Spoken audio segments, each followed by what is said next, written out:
저는 나름대로 저의 설교의 목적이 뭐냐 하면, 이 설교를 통해서 성경 자체가 여러분들에게 좀 기억되고 남게 되기를 바랍니다. 물론 이제 설교를 하다 보면 때로는 뭐 감동적인 간증이나 재미있는 예화 이런 것들도 필요할 때가 있고 그런 것들이 많은 도움이 될 때가 있습니다. 근데 예배 끝나고 난 다음에 말씀은 하나도 생각이 안 나고 그런 이야기만 생각이 난다면 그건 좀 잘못된 것 같아요. 그래서 저는 설교를 할 때 어쨌든 여러분들이 설교 끝나고 난 다음에 하나님의 말씀 그 자체가 기억나기를 바라는 마음으로 지금까지 그렇게 하고 있습니다. 우리를 살게 하는 것은 살아 움직이는 하나님의 말씀밖에 없잖아요. 그러니까 사람의 말이 아무리 감동적이라 할지라도 그 이야기가 아무리 좋다 할지라도 그걸로는 우리가 그 생명을 얻을 수가 없거든요. 그러니까 우리를 살게 하는 것은 하나님의 영원한 말씀이기 때문에 오늘도 그 말씀을, 기록된 말씀을 우리가 중점적으로 좀 마음속에 담아 가셨으면 좋겠습니다. 오늘 본문까지의 야곱에 대한 이야기를 전반적으로 좀 다루려고 합니다. 아마도 여러분들이 야곱에 대해서 좀 생각지 못했던 부분들을 오늘 좀 들으시지 않을까 하는 그런 생각이 드는데요. 제가 이제 이 설교를 통해서 야곱에 대한 말씀을 드릴 때 베레아 사람 같은 그런 마음으로 좀 들으셨으면 좋겠어요. 그래서 정말 그런가 하는 마음으로 성경이 정말 그렇게 말씀하고 있는가라고 하면서 여러분들이 직접 성경을 좀 면밀하게 살펴보는 기회가 되면 좋겠습니다. 여러분 야곱하면 어떤 이미지가 떠오르세요? 야곱하면 어떤 이미지가 떠오르십니까? 사기꾼, 네, 얍삽한 사람, 예. 뺀질뺀질하고 얍삽한 사기꾼 이미지가 우리는 대부분 떠오르게 됩니다. 뭐 그럴만도 하죠. 이제 팥죽 한 그릇으로 배고픈 쌍둥이 형 에서를 꼬셔서 장자의 명분을 가로챘잖아요.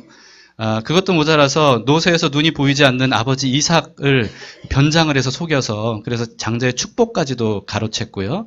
그리고 또 후에는 외삼촌 라반의 집에 있는 양과 염소를 치면서 양과 염소를 어떤 그 얼룩진 것, 점 있는 것 이런 것들을 보수로 받기로 했는데 그런 것들을 더 어떤 나뭇가지를 이용해서 더 많이 늘려서 자기 재산을 불렸던 이런 것들을 보면서 정말 이 사람은 좀 뭔가 사기꾼 기질이 있다. 그렇게 생각을 하기가 쉽습니다. 근데요, 잠언에 이런 말씀이 있어요. 잠언 18장 13절에 이렇게 말씀하고 있습니다. 사연을 듣기 전에 대답하는 자는 미련하여 욕을 당하느니라.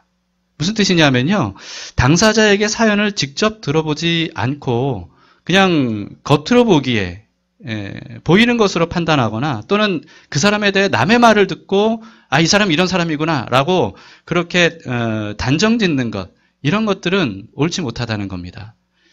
먼저 그 사람에게 직접 사연을 들어보는 것도 필요하다라고 하는 거죠.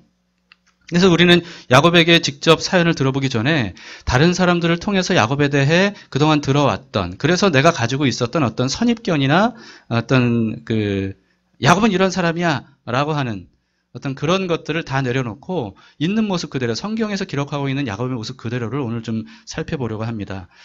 야곱의 어떤 사람인지를 제대로 알려면 사실 우리는 남의 말을 듣기보다는 성경 기록 자체를 꼼꼼하게 살펴보는 게 필요합니다.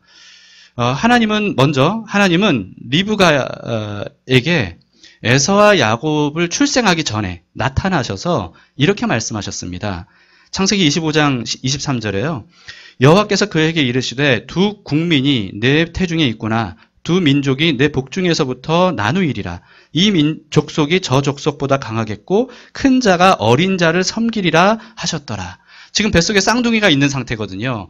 근데 두 민족이 그 뱃속에 있는데, 그런데 큰 자가 어린 자를 섬기리라. 다시 말해서 장자가 장자 아닌 차자를 섬길 것이다. 이렇게 말씀하신 겁니다. 여기에 대해서 바울은 이렇게 해설을 했어요. 로마서 9장 11, 12절에 보시면 그 자식들이 나지도 아니하고 무슨 선이나 악을 행하지 아니한 때에 택하심을 따라 되는 하나님의 뜻이 행위로 말미암지 않고 오직 부르시는 이로 말미암아 서게 하려 하사 리브가에게 이르시되 큰 자가 어린 자를 섬기리라 하셨나니. 다시 말해서 하나님이 이들이 태어나기도 전에 큰 자가 어린 자를 섬기리라 라고 말씀하신 것은 어린 자를 하나님이 선택하셨다는 거예요. 그들이 어떤 행위를 통해 선, 악 간의 구별이 되기 전에 뱃속에 있을 때 아예 어린 자를 하나님이 선택하셨다는 겁니다.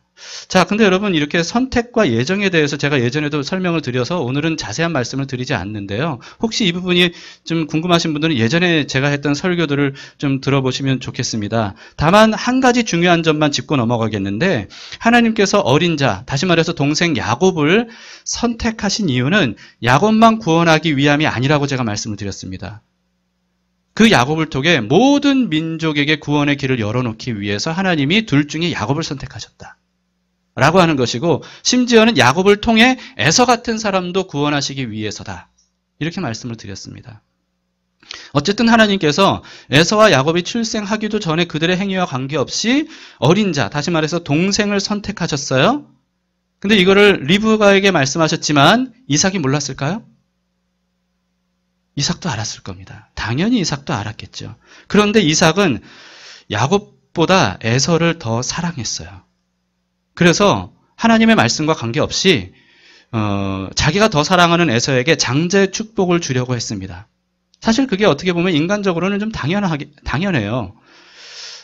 왜냐하면 쌍둥이로 태어났지만 에서와 야곱은 굉장히 달랐습니다. 에서는 야곱보다 훨씬 남자다웠어요. 그러니까 이란성 쌍둥이에요. 완전한 이란성 쌍둥이였던 것 같아요. 에서는 야곱보다 정말 남자다웠는데요. 에서는 피부 자체가 붉었고 그리고 털복숭이, 아주 터프한 사람도 있잖아요. 털복숭이 였고 그리고 사냥을 잘하는 사람이었고 자신감이 넘치는 그런 남자다운 사람이었습니다. 반면에 동생 야곱은요. 매끈한 피부를 가지고 있었고 그리고 조용한 사람이었어요. 그래서 이 사람은 집돌이같이 집에 있는 걸 좋아하는, 그래서 아마 피부도 좀 하얀, 물론 중동 사람이라 어떤지 모르겠지만 어쨌든 비교적 하얀 스타일이 아니었을까. 뭐 나가질 않으니 그랬을 거라는 생각이 듭니다. 요즘에야 뭐 피부가 하얀 꽃미남 스타일이 인기가 있지만 이 당시만 해도요. 뭐 우리나라도 과거도 마찬가지였고 이 당시만 해도 어쨌든 이렇게 강인하고 터프한 남자, 그래서 가정을 강하게 자신감 있게 지킬 수 있는 남자, 이런 남자가 선호되던 때였습니다. 그러니까 이삭도 사실은 에서 쪽보다는 야곱 쪽인 것 같아요. 성경의 기록을 보면. 그러니까 오히려 자기와 다른 에서에게 큰 매력을 느꼈던 것 같습니다. 물론 아버지지만 자기 에서를 더 그래서 인정했던 것 같아요. 더구나 여러분 이삭은요, 에서가 사냥해온 고기를 너무너무 좋아했습니다. 에서가 막 잡아온, 얼마나 사냥을 잘하는지 그걸 잡아온 걸 갓 이제 음식을 만들어서 먹으면 그걸 이삭이 너무너무 좋아했던 거예요. 그리고 결정적으로 에서가 야곱보다 먼저 태어난 혈통적인 장자인 게 맞습니다. 당시의 장자는요, 가문의 대를 이을 가장 중요한 인물이죠. 그 자식들 중에서, 그 가문에서 장자는 가장 중요한 인물이에요. 그래서 장자에게 장자의 축복을 주는 거, 이거는 뭐 누가 봐도 당연한 거죠. 그렇기 때문에 이삭은 에서에게 장자의 축복을 주고 싶었어요. 그런데 문제가 있죠. 하나님은 어떻게 하셨다고요? 어떻게 말씀하셨다고요? 큰 자가 어린 자를 섬기리라. 작은 자를 선택하셨다는 겁니다. 그런데도 불구하고 이삭은 자기가 좋아하는 에서에게 장자의 축복을 주려고 했던 거죠. 자, 그런 이삭을 리브가가 성경에 설득하려고 했을까? 그런 내용은 사실은 잘 없습니다. 하나님께서 큰 자가 작은 자를 섬길 것이라고 말씀하시지 않으셨습니까? 이렇게 어떤 설득하던 내용 자체는 없어요. 다만 성경에 기록된 것은 리브가가 이삭이 에서가 아닌 야곱에게 장자의 축복을 주려고 하니까 야곱을 몰래 불러서 야곱에게 자신의 계략을 말해주는 거죠. 에서처럼 형처럼 분장을 해서 눈이 어두운 아버지 이삭에게 가서 너가 에서라고 속이고 그 장자의 축복을 네가 받아라. 리브가가 그렇게 말하거든요. 근데 그때 그 말을 들은 야곱은요, 겁을 냅니다. 제가 축복을 받을 수 있을까요? 오히려 아버지한테 저주를 받을 것 같은데요. 겁을 냈어요. 근데 그런 야곱을 강행하게 한 게 바로 어머니 리브가예요. 저주는 내가 대신 받을 테니까 넌 그렇게 해. 그렇게 해서 결국은 우리가 성경에서 기록된 대로 야곱이 이삭을 속여서 장자의 축복을 받게 되는 거죠. 여러분, 그래서 이삭을 속여서 장자의 축복을 받은 건 이게 사실 야곱의 계략이 아니라 리브가의 계략이었습니다. 그리고 그보다 먼저 애초에 이삭이 하나님의 말씀에 대해서 무시했거나 무지했거나, 그래서 이런 일들이 일어난 것이라고 볼 수도 있다는 거죠. 또 그 전에 먼저 야곱이 에서에게 팥죽 한 그릇으로 장자의 명분을 이제 넘겨봤잖아요. 너무나도 쉽게 넘겨봤잖아요. 여기에 대해서 성경이 어떻게 설명하는지 우리가 좀 봐야 되는데요. 우리는 이것도 야곱의 얄미운 꼼수라고 생각하기 쉬운데, 그러나 오히려 성경은 야곱에 대해서는 뭐라고 말씀하고 있지 않습니다. 그런데 에서에 대해서는 뭐라고 말씀하셔요? 히브리서 12장 16절에 이렇게 말하고 있습니다. 음행하는 자와 혹 한 그릇 음식을 위하여 장자의 명분을 판 에서와 같이 망령된 자가 없도록 살피라. 에서가 어떤 사람이라고요? 팥죽 한 그릇에 장자의 명분을 산 것은 망령된 일이다. 망령된 사람이다. 이렇게 말씀하고 있습니다. 망령됐다는 말이 영어 성경에서는 어떻게 이제 번역이 대부분 됐냐 하면, 어떤 성경에서는 godless, 그러니까 하나님 없는 사람이라는 뜻이에요. 하나님 없는, 하나님 없이 사는 사람.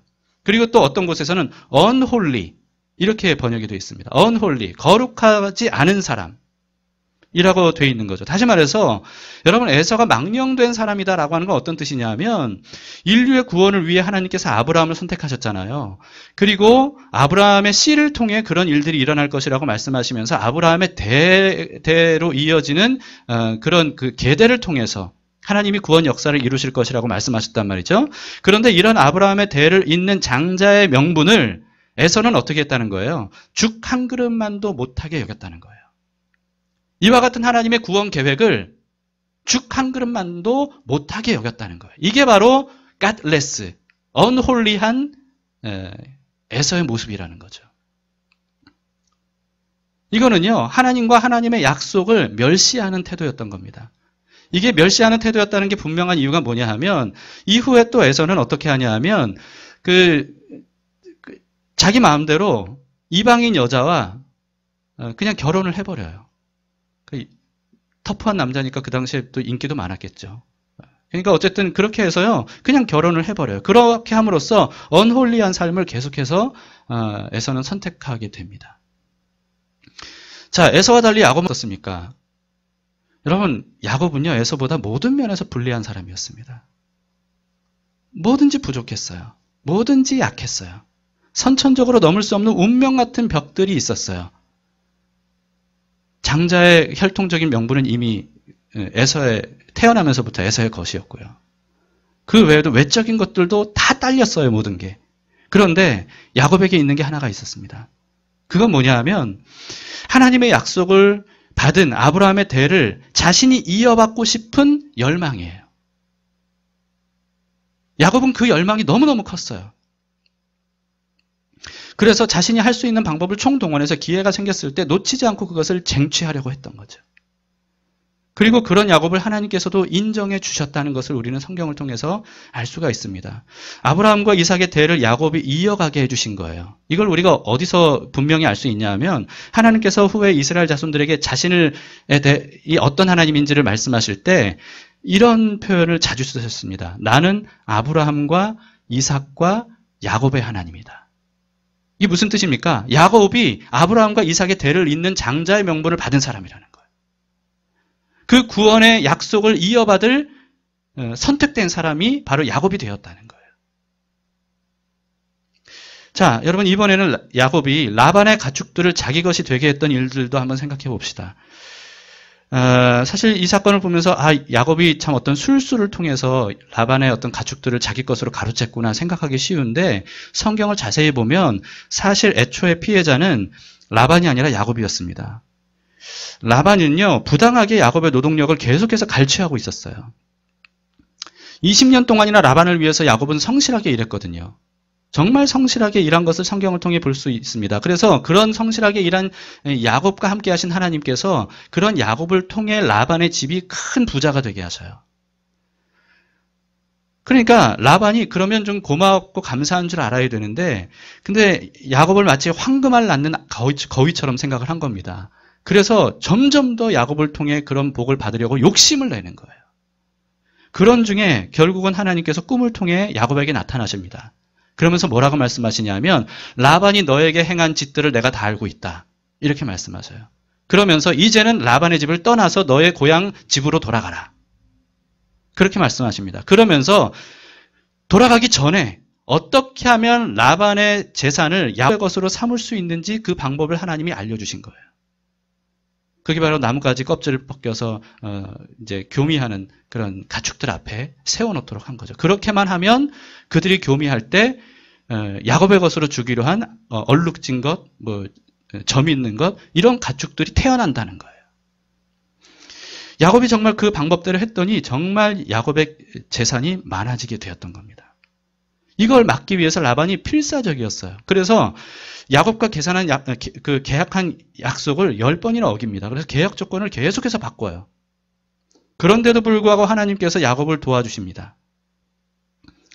야곱이 레아와 라헬에게 그 사건에 대해서 이렇게 얘기한 내용이 기록이 되어 있습니다. 창세기 31장 6절부터 보시면 그대들도 알거니와 내가 힘을 다하여 그대들의 아버지를 섬겼거늘 그대들의 아버지가 나를 속여 품삯을 10번이나 변경하였느니라. 그러나 하나님이 그를 막으사 나를 해치지 못하게 하셨으며 그가 이르기를 점 있는 것이 너의 삭시 되리라 하면 온 양떼가 낳은 것이 점 있는 것이요 또 얼룩무늬 있는 것이 네 삭시 되리라 하면 온 양떼가 낳은 것이 얼룩무늬 있는 것이니 하나님이 이같이 그대들의 아버지의 가축을 빼앗아 내게 주셨느니라.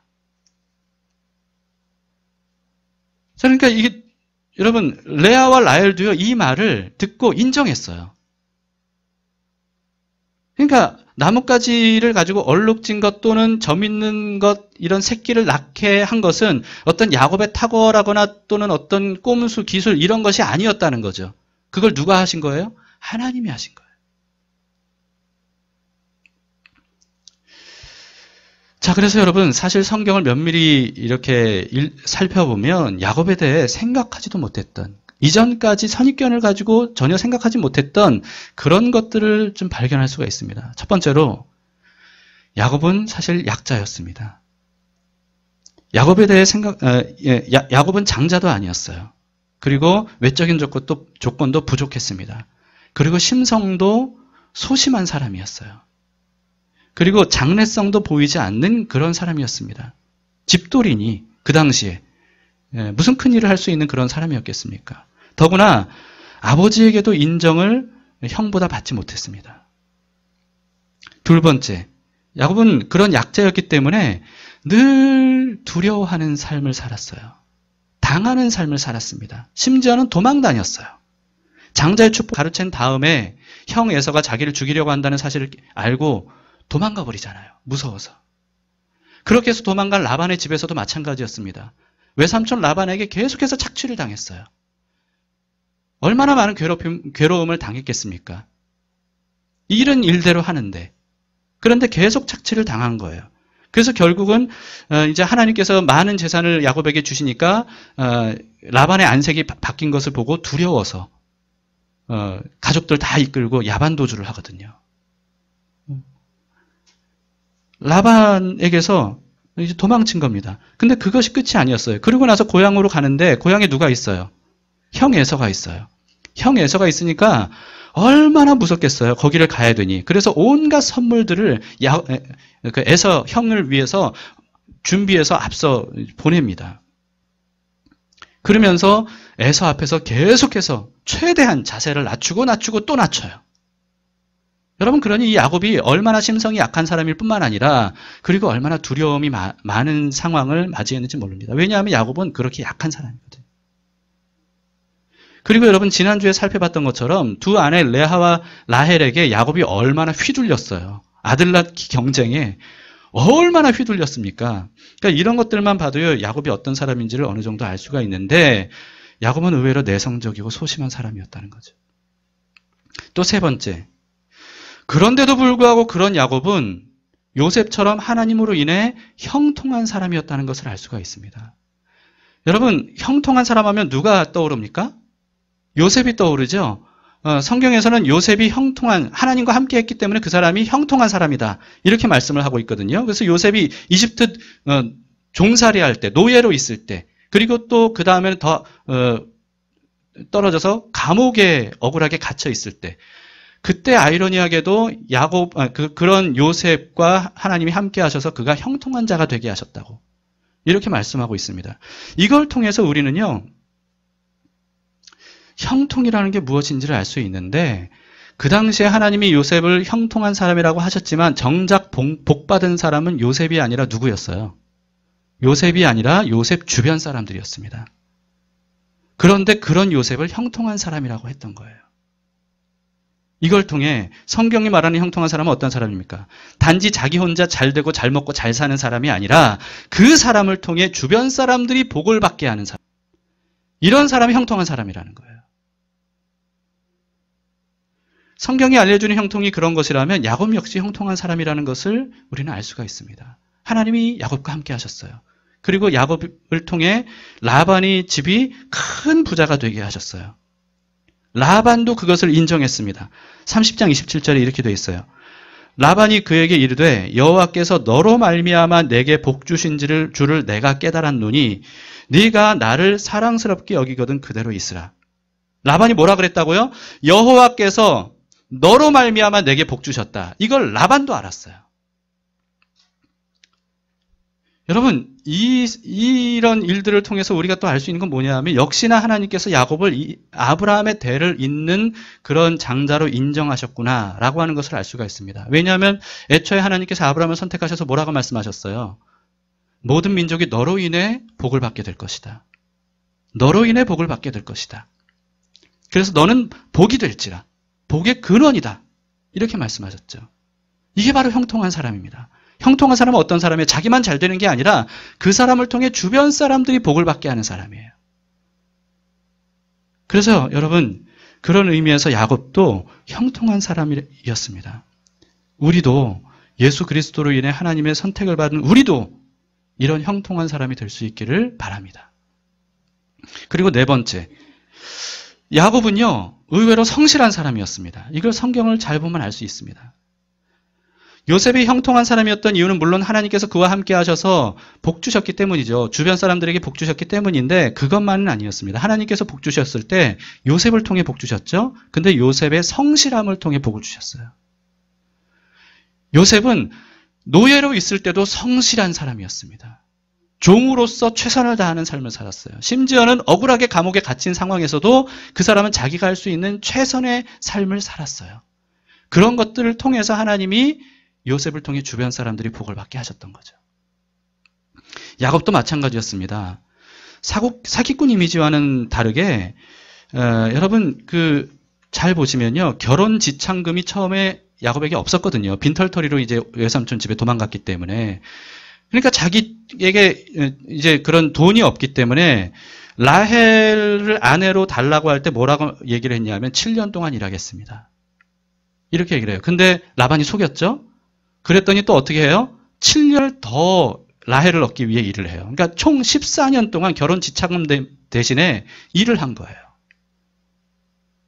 한번 여러분 생각해 보세요. 1년 연봉 한 3천으로만 따져도 14년 동안. 그리고요, 그 이후에도 비열한 외삼촌 라반 밑에서 야곱은요, 속이거나 게으름을 부리지 않았습니다. 성실하게 일했다는 것을 성경을 통해 알 수 있는데, 야곱이 그래서 라반에게서 도망갔잖아요. 도망갔는데 이 라반이 추격해 왔습니다. 결국은 추격이 따라잡혀서 라반과 만나게 됐을 때 라반에게 야곱이 이렇게 울분을 토해요. 31장 38절부터 보시면 이렇게 되어 있습니다. 야곱의 말이에요. 내가 이 20년을 외삼촌과 함께 하였거니와 외삼촌의 암양들이나 암염소들이 낙태하지 아니하였고 또 외삼촌의 양떼의 수량을 내가 먹지 아니하였으며 물려 찢긴 것은 내가 외삼촌에게 가져가지 아니하고 낮에 도둑을 맞았든지 밤에 도둑을 맞았든지 외삼촌이 그것을 내 손에서 찾았으므로 내가 스스로 그것을 보충하였으며 내가 이와 같이 낮에는 더위와 밤에는 추위를 무릅쓰고 눈 붙일 겨를도 없이 지냈나이다. 이걸 야곱이 라반에게 말했고요. 라반은 그것을 그냥 있는 그대로 인정했어요. 여기에 토를 달지 못합니다. 여러분, 야곱은 이런 삶을 살았어요. 그렇게 억울하게 착취를 당하면서도 최선을 다해 자기가 할 수 있는 일들을 했던 거죠. 또 다섯 번째, 여러분, 야곱은 의외로 믿음의 사람이었습니다. 믿음의 사람이었어요. 야곱은 하나님께서 아브라함에게 하신 약속을 믿었습니다. 그래서 장자의 축복을 그토록 원했던 거예요. 단순히 장자가 받을 수 있는 어떤 아버지의 유산, 이걸 원했던 게 아니에요. 왜냐하면 결국은 아버지를 속여서 장자의 축복을 받았잖아요. 그러고 나서 어떻게 돼요? 유산을 받기는커녕 지팡이만 하나 들고 도망가는 거예요.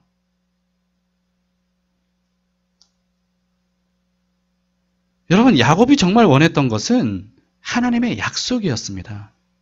하나님께서 아브라함을 통해 그 대를 이어 놀라운 어떤 일들을 이루실 것이라고 하는 그 약속을 이어받고 싶었던 거예요. 그래서 그런 야곱은 지속적으로 하나님과 소통을 했습니다. 성경을 보시면 야곱은 계속해서 하나님과 소통했다는 것을 알 수가 있어요. 야곱은 하나님의 말씀을 알아들을 수 있는 귀가 열려 있었습니다. 그래서 하나님이 뭐라고 말씀하시냐면 그걸 즉각 알아들어요. 그리고 하나님께 기도했던 사람이에요. 두려움이 많았잖아요. 약자니까. 그러니까 하나님께 기도할 수밖에 없는 거예요. 성경에 그래서 야곱이 기도하는 내용들이 많습니다. 근데 그렇게 하나님께 간절히 기도했더니 하나님께서 그런 약자인 야곱과 함께 하셨던 거죠. 지속적으로 말씀하시고 위로하시고 격려하시고 앞길을 어떻게 가야 될지를 알려주시고 그랬던 겁니다.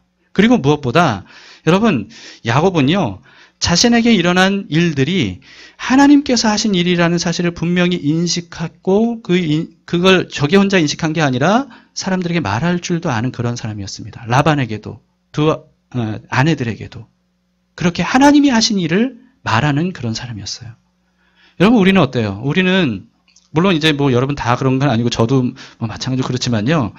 하나님께서 응답하셔도 응답하신 줄 모를 때가 얼마나 많습니까? 하나님이 기도하는 것에 응답하셨어요. 근데 우리는 기도만 하고 응답에 대해서 별로 관심을 안 가져요. 이럴 때가 얼마나 많아요. 또 하나님께서 말씀하셔도 우리는 제대로 못 알아들 때가 많아요. 이게 진짜 하나님의 말씀인지 아닌지. 제대로 분별이 잘 안 될 때가 많죠. 또 하나님께서 어떤 일들을 행하시면 그런 일들이 하나님이 행하신 일이구나 이렇게 생각하기보다는 그냥 어쩌다가 우연히 일어난 행운처럼 그렇게 생각하고 넘어갈 때도 참 많이 있지 않습니까? 그런데 반면에 야곱은 어땠어요? 여러분, 성경을 면밀히 보면요, 야곱이 하는 하나님에 대한 고백들을 보면 하나님이 행하신 일들에 대해서 분명히 인식하고 있었어요. 알고 있었어요. 하나님이 뭐라고 말씀하시면 뭐라고 말씀하셨다라고 하는 것을 정확히 분별하고 알았어요. 야곱은 하나님과 이렇게 깊이 분명하게 소통했던 사람이었던 겁니다. 자, 이제 오늘 본문의 내용을 우리가 보겠습니다. 야곱은 고향으로 돌아가는 길에 형 에서가 무서워서 벌벌 떱니다. 벌벌 떨어요. 그래서 나름대로 여러 계획을 세워요. 그래서 하나님께서 주신 자기에게 많은 가축들이 있잖아요. 그 가축들을 몇 무리의 떼로 나눠요. 몇 무리의 떼로 나눠서 각각 종들에게 맡깁니다. 그러면서 한 무리 먼저 보내고 한참 있다가 또 한 무리 보내고 이러면서 종들에게 뭐라고 얘기를 하냐 하면 앞서 가다가 형 에서를 만나거든 이렇게 말해라. 당신의 종 야곱이 우리 주인이신 에서에게 드리는 선물입니다. 이렇게 말해라. 그래서 에서가 이제 만나잖아요. 만나면 이제 그 얘기를 듣잖아요. 그러고서 또 갔는데 또 다른 걸 만나면 그러면서 이제 계속해서 어떤 그 에서의 마음을 조금씩 녹이려고 하는 계략이죠. 근데 그러고도 두려워 벌벌 떠는 거예요. 그러고도 두려워서 벌벌 떨어서 가족들만 먼저 야복강을 건너게 하고 자기는 혼자 남게 됩니다. 근데 여러분, 이런 생각 해보신 적 있습니까? 저는 이 내용을 묵상하면서 이전에는 한 번도 생각하지 못했던 생각이 좀 떠올랐어요. 그게 뭐냐 하면 에서를 만나는 게 그렇게 두려웠으면 그러면 굳이 왜 고향으로 가려고 했을까? 이제는 많은 재산도 있고 가족들도 있잖아요. 그러면 안전한 제3세계로 가서 새로운 인생을 시작해도 되지 않겠어요? 그런데 왜 굳이 서슬퍼렇게 눈뜨고 기다리고 있는 이 에서가 있는 고향으로 가려고 했을까라고 하는 거죠. 이 이유는 분명합니다. 왜 그랬다고요? 왜 그랬다고요? 하나님이 고향으로 가라고 말씀하셨기 때문입니다. 다른 이유가 없어요. 하나님이 고향으로 돌아가라고 말씀하셨다는 거예요. 자기한테. 그러니까 무서워도 가는 거예요.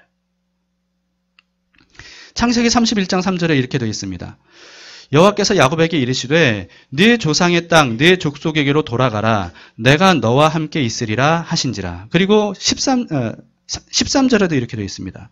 나는 베델의 하나님이라. 네가 거기서 기둥에 기름을 붓고 거기서 내게 서원하였으니 지금 일어나 그곳을 떠나서 네 출생지로 돌아가라 하셨느니라.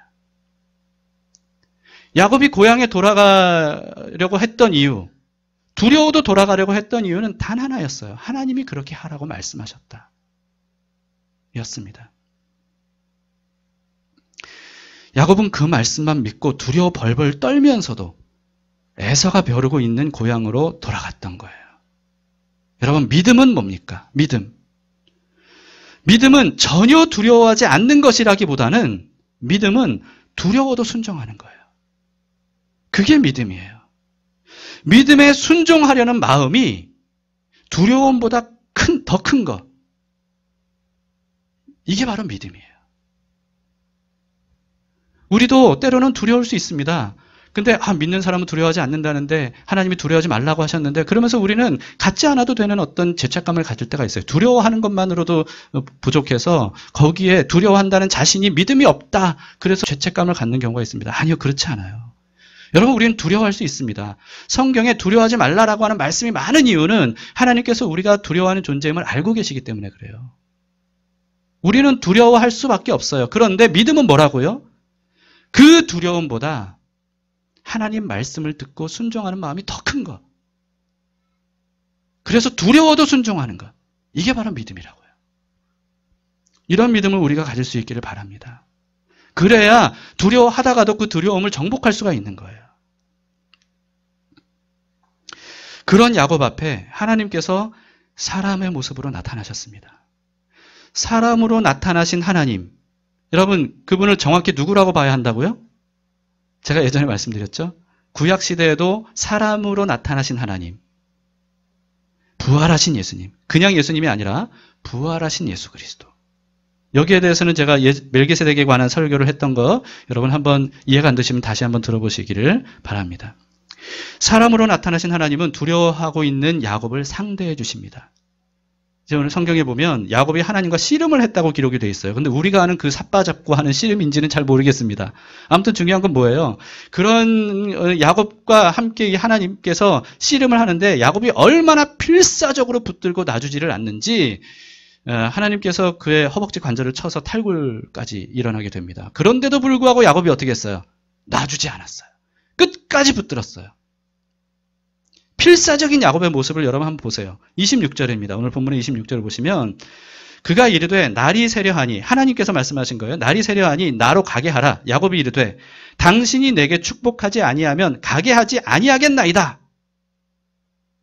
안 놔주는 거예요. 이 모습을 보니까 예수님의 말씀이 떠오릅니다. 마태복음 11장 12절에서 예수님께서 이렇게 말씀하셨습니다. 세례 요한의 때부터 지금까지 천국은 침노를 당하나니 침노하는 자는 빼앗느니라. 천국은 어떤 사람의 것이라고요? 침노하는 사람의 것이라는 거예요. 침노.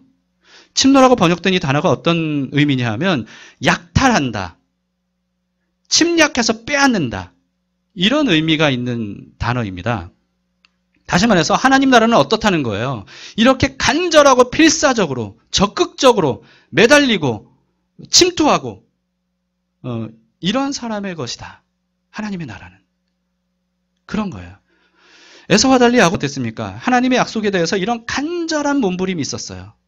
옛날부터 간절한 몸부림이 있었어요. 하나님 아니면 전 못 삽니다. 저에게 의지할 게 뭐가 있습니까? 저는 내세울 게 아무것도 없습니다. 저는 저의 삶을 제가 가지고 있는 것만으로는 도저히 살 수가 없습니다. 그렇기 때문에 저는 아브라함에게 주신 그 약속을 제가 받기를 원합니다. 그래야 제가 살 수 있습니다.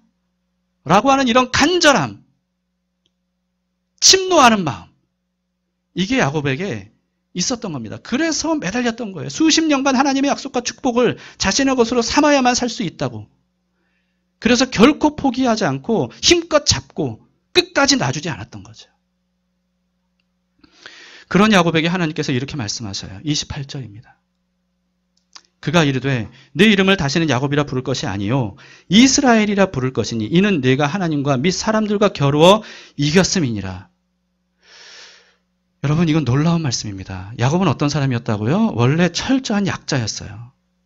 에서와 라반이 무서워서 억압당하고 도망당할 수밖에 없었던 그런 약자였습니다.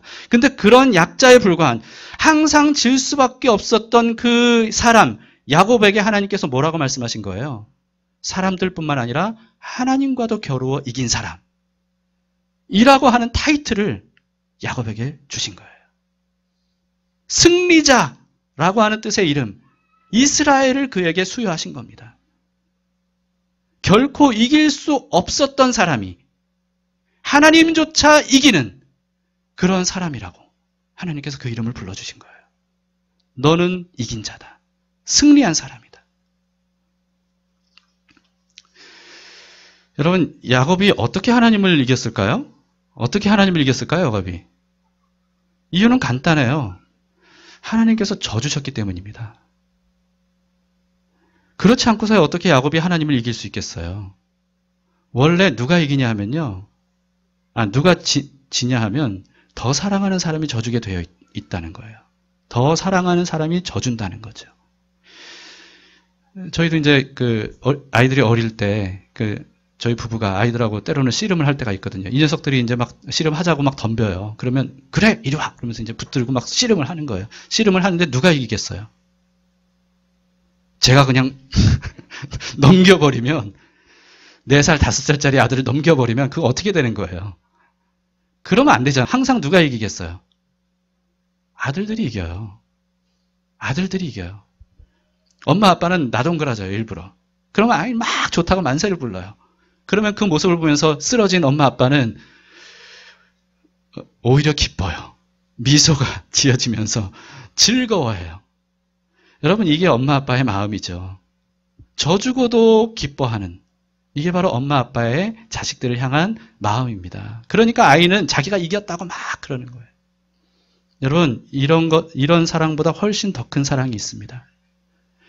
져주시는 하나님, 져주시는 하나님, 예수 그리스도. 예수님은 져주시기 위해 오신 하나님입니다. 예수님은 겟세마네 동산에서 야곱처럼 정말 처절하게 기도하셨습니다. 가능하면 이 잔을 내게서 지나가게 하옵소서. 처절하게 기도했어요. 그러나 야곱과 달리 예수님은 어떻게 하셨습니까? 져주셨어요. 내 뜻대로 마시고 아버지의 원대로 하십시오. 자신의 뜻을 꺾으셨습니다. 그리고 유대인들에 의해서 그 밤에 끌려가시죠. 밤새도록 모진 고문을 당하십니다. 당장이라도 천군 천사를 불러다가 그들을 다 진멸하실 수 있었지만 그렇게 하지 않으셨어요. 그들에게 끝까지 져주십니다. 아무 말도 하지 않으시고 끝까지 져주셨어요. 결국은 어떻게 됐습니까? 골고다 언덕으로 끌려가서 피를 철철 흘리면서 십자가에 매달리셨어요. 그러나 저항하지 않으셨어요.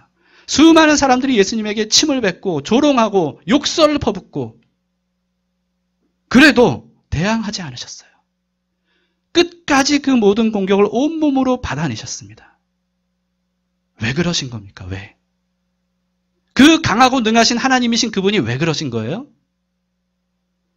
죄와 악의 권세를 이길 힘이 전혀 없는 우리들, 스스로의 힘으로는 자기 자신 하나 구원할 수 없고 감당할 수 없는 약하디 약한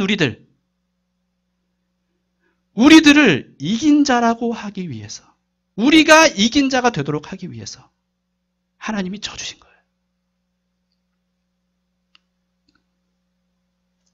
우리가 어떻게 죄와 악의 권세를 이기고 이렇게 구원받은 하나님의 사람으로서 하나님 앞에 나와 예배할 수 있습니까?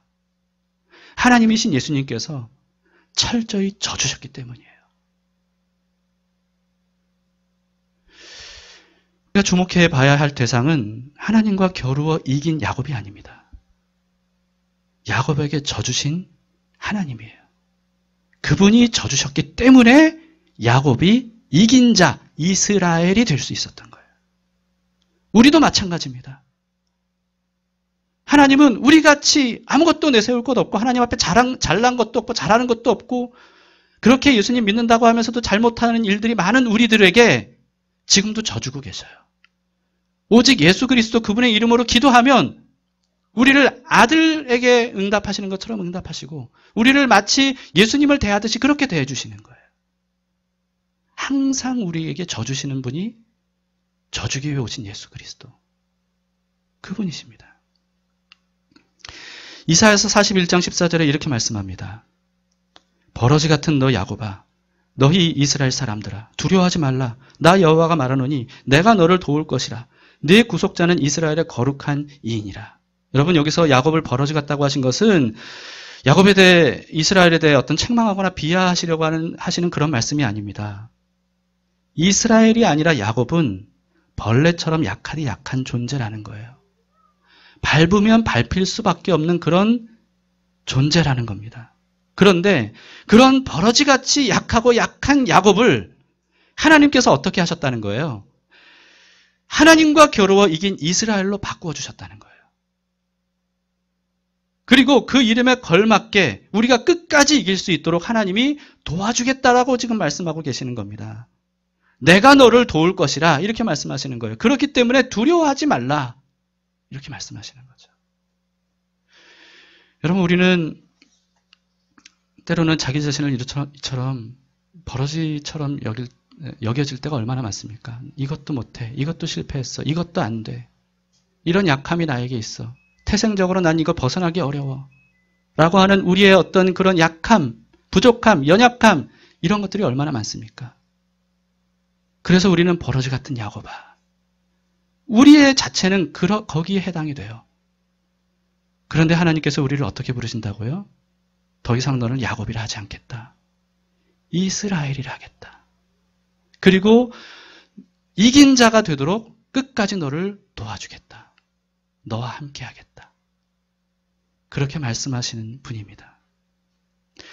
여러분, 그렇기 때문에 스스로를 약하디 약한 존재라고 여기신다면 야곱처럼 하나님을 간절히 붙잡기를 바랍니다.